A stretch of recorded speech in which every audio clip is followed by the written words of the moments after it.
When you hear the word economy, what comes to mind? Well, I think about how the country earns its living and spends its money. That factors in almost everything government plans to do this financial year.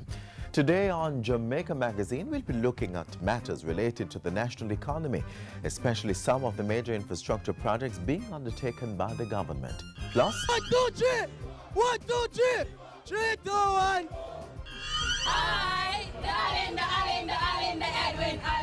some of the sights and sounds a school zone celebrated with the winning schools of Champs 2014. I'm Adrian Atkinson. Details in a few minutes.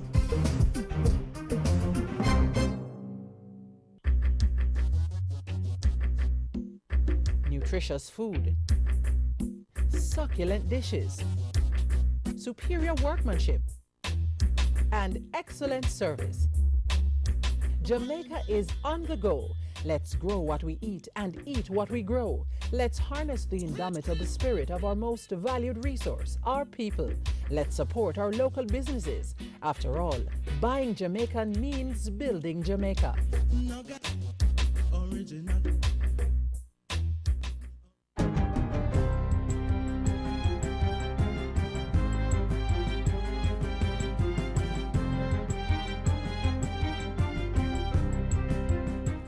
Good day, I'm Samantha Allen and this is your JIS News for Friday, April 4.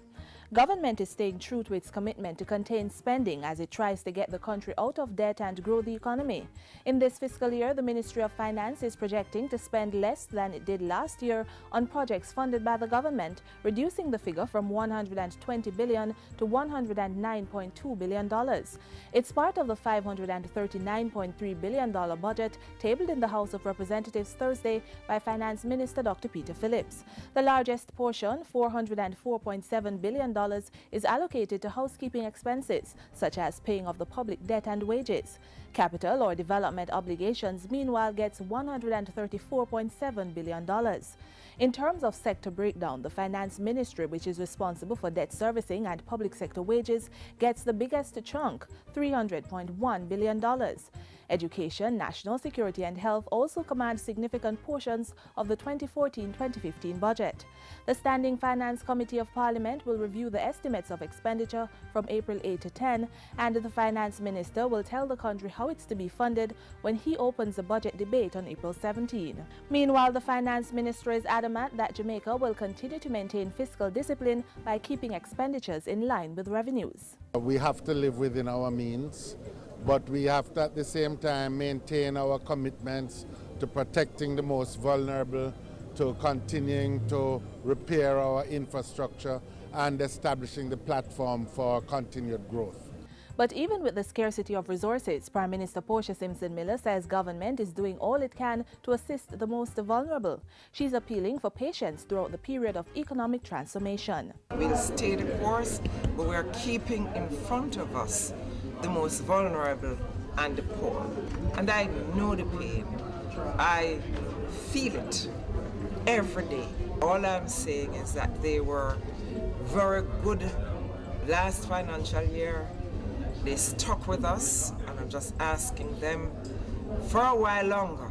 We don't know what it is going to be, but you know we do not have much fiscal space. And the government is expressing confidence that Jamaica will pass the fourth quarterly test from the International Monetary Fund, the IMF.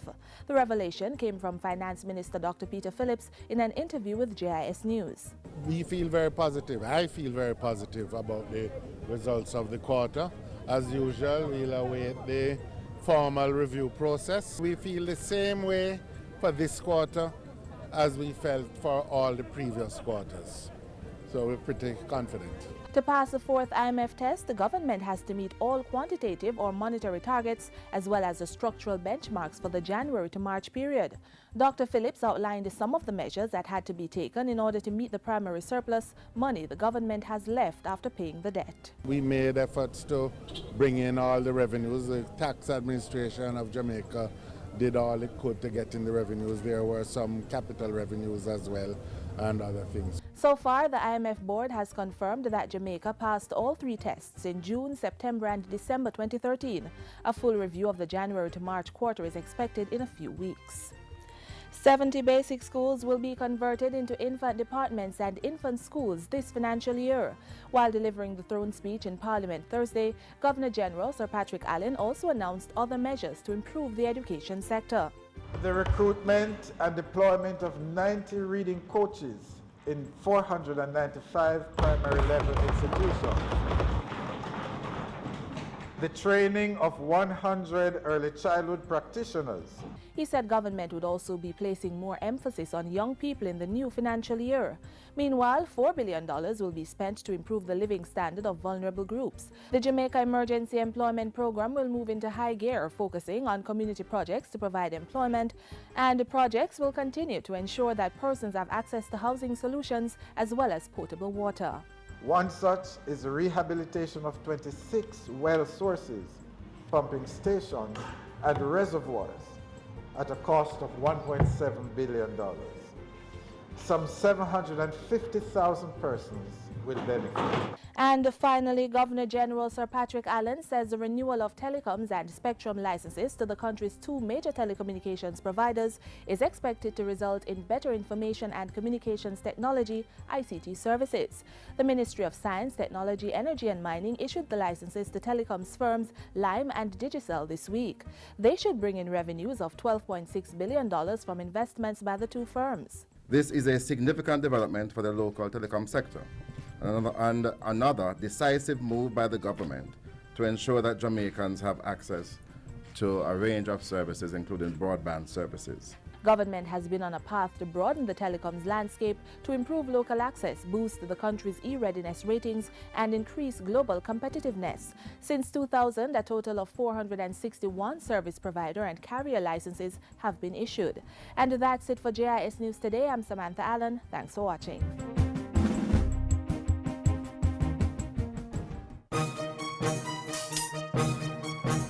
The 2014-2015 fiscal year is here. Come April 8 to 10, the Standing Finance Committee of Parliament will consider the estimates. Tune in as the Finance Minister opens the budget debate on April 17. Dr. Peter Phillips will be followed by the Opposition Spokesman on Finance on April 22 and Government and Opposition members on April 23.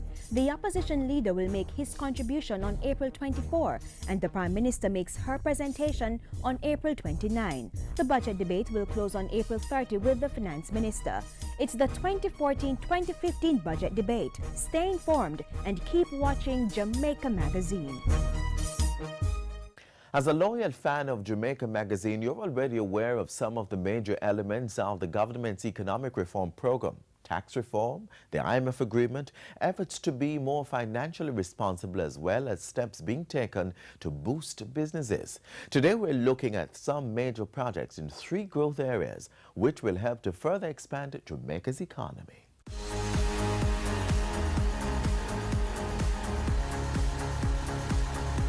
The government of Jamaica has been holding true to its promise of balancing the books while balancing people's lives through the economic reform program. A critical element of that program involves improving and expanding the national infrastructure. Today we look at government infrastructure development projects in the areas of logistics, road infrastructure, and the information and communications technology (ICT) sector.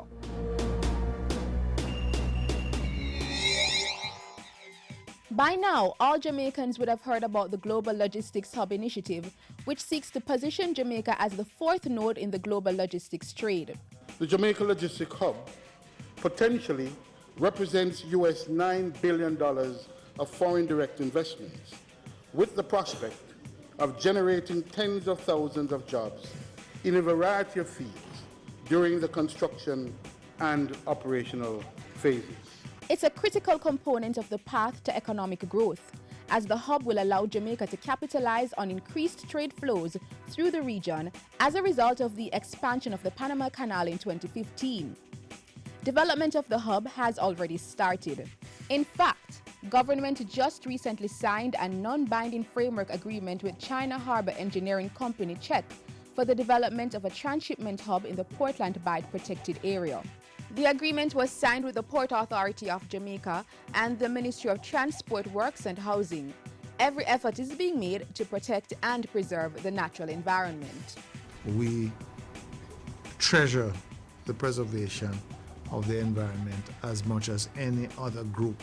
And I'm convinced that after all the required studies are carried out, including the environmental impact assessment, that this project will be going ahead. The proposed transshipment hub, which is part of the Logistics Hub initiative, is expected to create 2,000 jobs during the construction phase and 10,000 jobs when the project is fully implemented. Other initiatives are also underway. We are proceeding with the expansion of the Sangster International Airport and the expansion and privatization of the Norman Manley Airport. We're putting in place an extensive world-class road network which will ring the island from north to south and east to west. This is the Highway 2000 network, as well as the North-South Highway, which is presently under construction. Government has also shortlisted 3 bidders for the privatization of the Kingston Container Terminal. A bidder is to be announced in May this year from among 3 companies: DP World, PSA International, and Terminal Link Consortium. The government continues to advance economic growth through wide-scale improvement to the island's road networks, including the North-South Highway project. A total of $500 million has been committed to carry out a set of infrastructure and works program that will be undertaken island-wide and which will include $200 million for road patching and repairs. This island-wide road patching is set to take off in another few weeks. ICT, information and communication technology, is driving the world we live in today. And Jamaica is on board, creating the environment to facilitate the training of young minds to create their own jobs and contributing to the growth of the economy through savvy technological initiatives such as the recent Digital Jam 3.0. Additionally, utilizing revenue earned by the Universal Service Fund, over $5 billion has been spent on the establishment of 165 plus community access points and 210 computer labs in secondary schools across the island. These are in addition to centers that have been opened at libraries and post offices. We believe that if Jamaicans have access to the latest in technology, it is going to enable us with our innate abilities to use such information to generate wealth, to transform the way we live. Training also continues for thousands of Jamaicans through the Heart Trust NTA. Other initiatives include the Kingston Animation Workshop that tapped into the growing opportunities in the global animation industry, the National Innovation Forum to steer young people into money-making innovations, and startup workshops to provide support for those ventures. The government of Jamaica, going for growth, staying the course, and transforming the economy.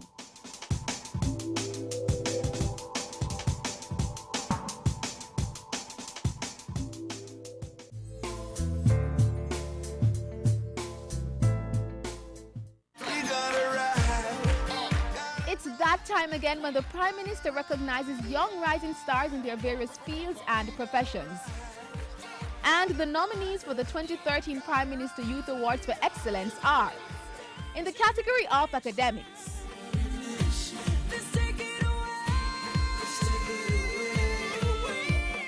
journalism, arts and culture,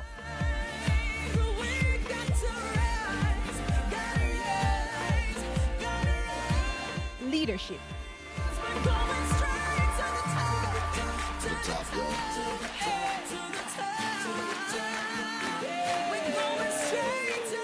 entrepreneurship, youth in service,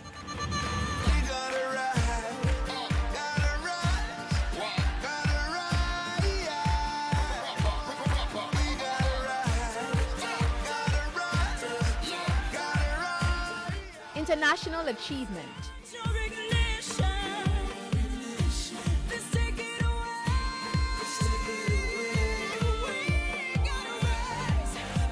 Sports.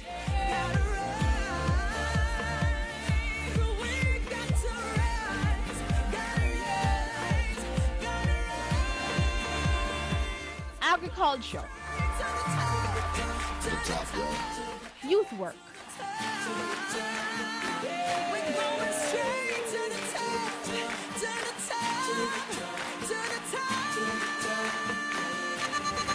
Who will be the recipients?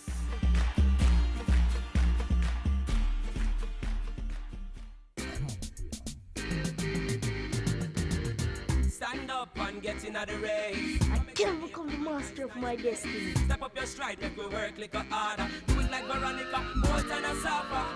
We can rise above the challenges and shine. Was with passion in your heart. Make a plan and stop all the idling. You think I saw we reach a the aging. I can, you can.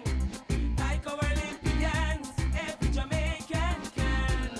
Sport is big business these days, a major income earner that can pump big bucks into the economy. Think about it. When there's a major sporting event, persons book accommodation at hotels. Restaurants are gifted with patrons, and even media houses earn revenue from increased advertising spend. The annual Boys and Girls Athletics Championship has helped to keep this cycle going. We celebrated with the winning schools who are seeking to maintain Jamaica's reputation as a sporting mecca in track and field.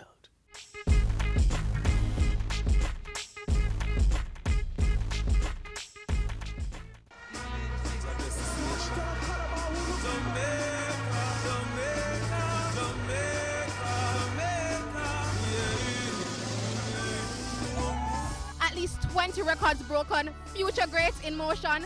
Champs 2014 in one word, awesome. And today on School Zone, we're celebrating with the winning teams, Calabar High School and of course Edwin Allen High School. This is one episode of School Zone that you can't miss. This is Rara, and we bleed green and black.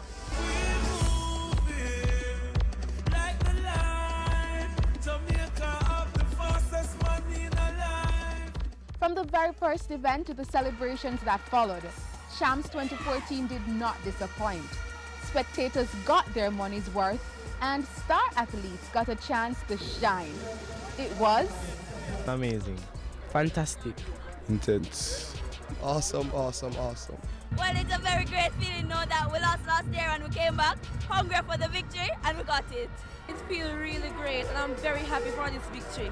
I've worked very hard and I also want to thank God. It's a tremendous feeling. I am very excited for my team. Preparation was rigorous, but in the end it paid off. I feel great about this year. Come here well focused. When our first athlete gave it the point, we said never say die. So I feel wonderful that my last year I win boys champ and get a record to my name. So I feel wonderful about it. And a wonderful performance it was.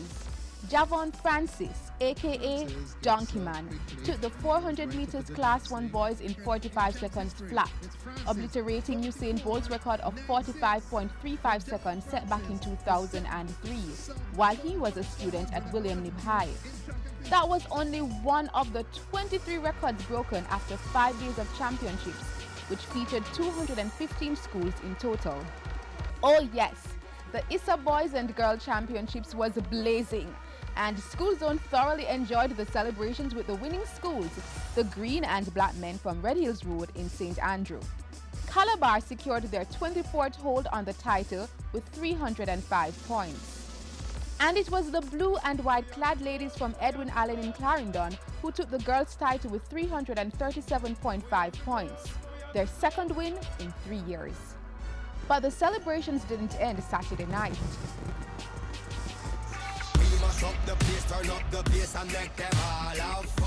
Here they come! Here they come! Here they come! Led by Captain, ladies and gentlemen, the championship team, Calabar High School. The trophy, the Multi-Mageddon trophy, will live at 61 Red Hills Road. It was nerve-wracking. It was a hard battle fought, and we really came together as a team. It was very emotional. I cried a lot.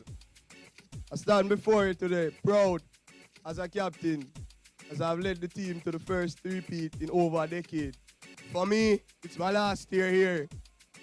And what better way to leave than on a high? The war is not for the faint of heart! Kill them from the start! Blood them! Ever so powerful! Ever so strong! One name! One love! Color is one! Never say die! Never say die! 1, 2, 3! 1, 2, 3! 3, 2, 1!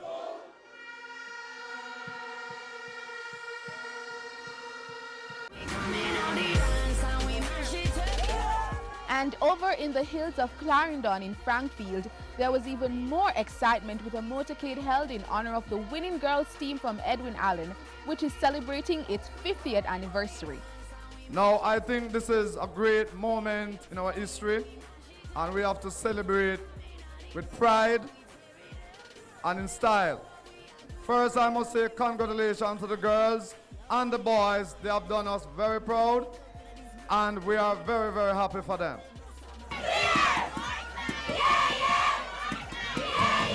Well, I'm very excited, especially, what we undergo last year in terms of the defeat that we suffered. And we quickly returned to the drawing board to ensure that we put things in place, putting all the corrective measures of what caused us last year defeat, and start our preparation. Edwin Allen High. Edwin Allen High. You have come of age. We beat them in academics. We beat them in sports. We beat them at everything that comes. So you have comprehensively beat all of Jamaica, and now you are champion. The excitement spilled over into the streets, and residents from the community joined in the celebrations. Very happy because them is the winner. Hard work, without hard work, you can't success. And right now I've seen hard work showing, and right, I pray that you continue to do more hard work. And we all will be supporting you.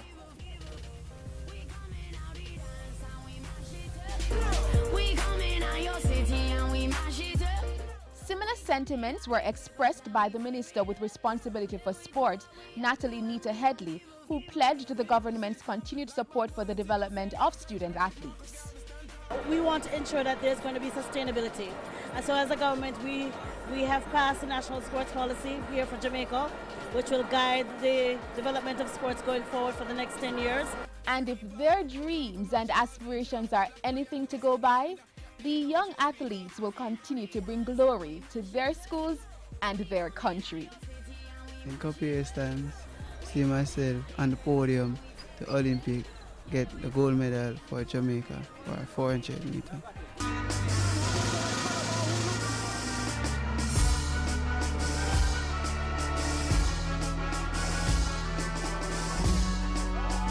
Winning takes hard work, commitment, and dedication. And that's what the Calabar High School team and the Edwin Allen High School team certainly possess. For another exciting episode of School Zone, I'm Tamara McKeel. Like the line, Jamaica of the fastest money in alive.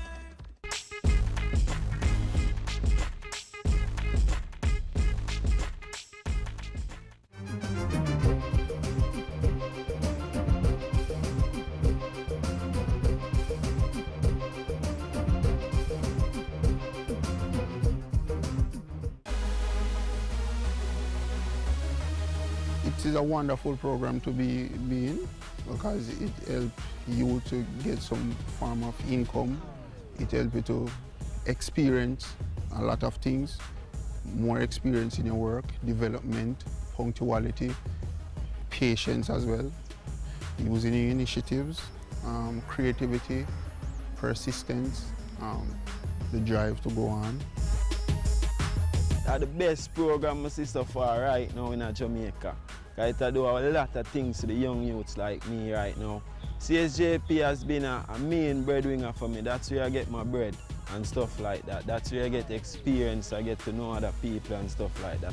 The Citizen Security and Justice Program, CSJP, an initiative of the Ministry of National Security, promoting positive values and attitudes while empowering unattached youth in volatile communities.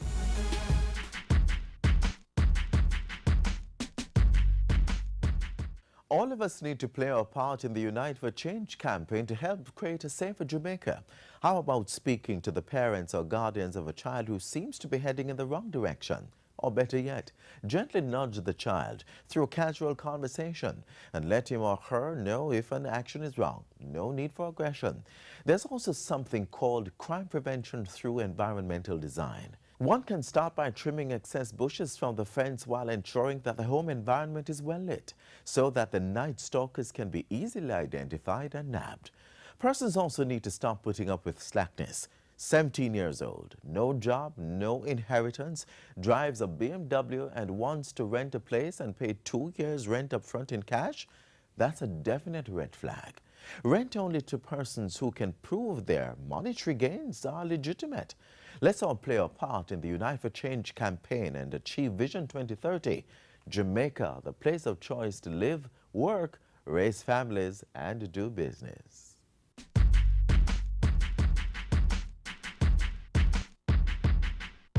There'll be a better tomorrow. There'll be a better tomorrow.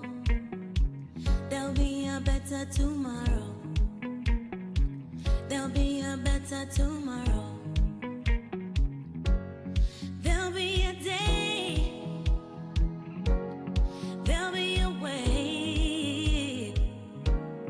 There'll come a time to sing a brand new song. There'll be a better tomorrow. We've exhausted the time available for this Friday's edition of Jamaica Magazine. If you're tech savvy, visit our website at jis.gov.jm for more useful information and follow us on Twitter at JIS News. Also, feel free to share your thoughts. Email us at jamaicamagazine@jis.gov.jm. I'm Adrian Atkinson. Thanks for watching Jamaica Magazine. See you tomorrow.